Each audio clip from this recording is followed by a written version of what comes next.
Hello, Michel. Hello. China remains at the center of economic news. The Fed recently did not raise interest rates because of the situation in China, and also the Chinese economic statistics are pretty bad. So what is exactly the situation in China? But that's one of the reasons why the markets are so volatile. Nobody knows exactly what's going on, and nobody knows exactly what's the intensity of the slowdown. The only thing we know is that the Chinese economy has lost its competitiveness. The exports are falling now. And the second point, which is very important, is the Chinese economy was in a credit bubble and in an investment bubble. And the only thing we know is that in history, the adjustment following this kind of situation is either a deep recession, a sort of American way of solving problems, or a mild slowdown, like the Japanese way. It takes years and years and years and years. So do you feel that the Chinese authorities have lost control of the situation? Well, to answer the question, we need to know if we have the competencies and if the channels to give the power to the economy is still valid. So in terms of competencies, obviously there are competent people in China, but it doesn't help a lot, because if you take the example of America, we have a lot of competent people at the central bank, but the US central bank made two big mistakes. Number one, before the internet bubble, and number two, before the credit bubble and the real estate bubble in 2007. So it doesn't help to find a solution. So the second element, which is very important, is the channel of power.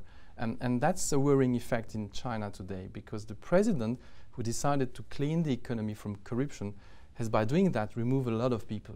And now when the power decides to do something, in some places there is no more people to do something. So there is a sort of vacuum of power. And that's a bit worrying, because when you want to act, then you see that probably at the end something is not moving on. And that's very important today. But China has huge financial resources to avoid a hard landing. It is true, there is a lot of money. And even if they've spent more than $500 billion to stabilize markets and to stabilize the currency, they still have more than $3,000 billion. But that's not the question. The question is, what are they going to do with the legacy of the debt? And that's the major question. The US had the same question with the legacy of the debt with the subprime in 2007. Europe had the same problem with the legacy of the sovereign debt with Greece, for example, in 2011 and 12, and even today. And maybe the most interesting example is Japan, with the legacy of the banking debts in the 80s and the 90s. So why is the Japanese example so interesting? Because it looks similar. I mean, Japan was the #1 economy in the 80s. They had massive trade surplus. They made a credit bubble, they made an investment bubble, and then the Japanese economy collapsed. And at that time, everybody said, don't worry, be happy, because they have plenty of reserve. And it is true, the Bank of Japan had a lot of reserve to do a lot of things. But what did they do? They spent the money to fill the gap in the banking system, and they never removed the bad debt from the banking system. And that is why we had what we call the zombie bank. We were totally inefficient. And the Japanese economy started to recover only when they decided to remove from the system the bad debt. And that is why China has to follow that. So China really has to follow these examples. Yes, and the Chinese authority has to explain to the Chinese citizen that, number one, the old model is dead. No more export with cheap product. They have to improve the quality of the product, improve the added value.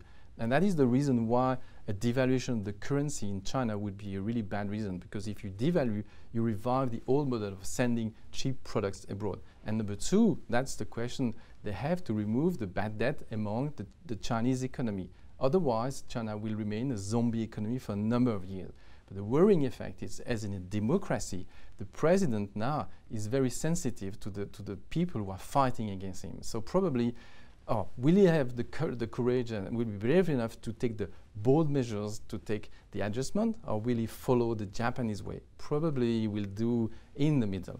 So this is not the last we're hearing of China's problems. Exactly, that's the reason. And the Chinese economy is not in small adjustment. It is a sort of revolution. So it will take time.